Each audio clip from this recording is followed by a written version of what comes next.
آ گیا، ورنہ یہ بلا رہے تھے تو میں آیا، ہم نہیں بلاتے میں نہیں آتا۔ یقیناً آپ نے بلایا، اب جب آپ نے مجھے بلایا ہے تو آپ مجھے جانتے ہیں کہ یہ کیسا شخص ہے، یہ کیا پڑھے گا۔ یقیناً جنہوں نے نہیں سنا ہوا ان کے لیے الگ ہے، لیکن جو جانتے ہیں، جو بلا رہے ہیں وہ تو جانتے ہیں یہ کیسا شخص ہے، تو یقیناً وہ وہی پڑھے گا جس طرح آپ اس کو جانتے تھے۔ تو عزیزان محترم، آج بہت آسان ہے انگلی اٹھانا، یہ کیا ہو رہا ہے، وہ کیا ہو رہا ہے، اصل میں ہم نے خود کیا ہے تو ہو رہا ہے۔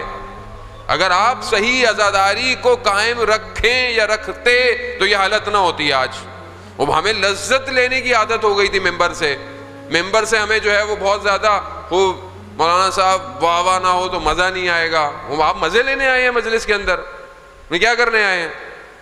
آپ پہلے ڈیفائن کریں کہ مجلس میں آئے کیوں ہیں، مجلس میں آیا کیوں جاتا ہے، مجلس برپا کیوں ہوتی ہے، مجلس کا مقصد کیا ہے، مجلس کس کے نام پر ہوتی ہے، اور وہ شخص کون تھا کہ جس کے نام پر مجلس برپا کی جا رہی ہے، وہ شخص کون تھا جس نے کربلا میں قیام کیا، وہ شخص کون تھا جو اس شخص کے مقابلے پر تھا۔ یہ ساری چیزیں آپ کے لیے واضح ہونی چاہیے۔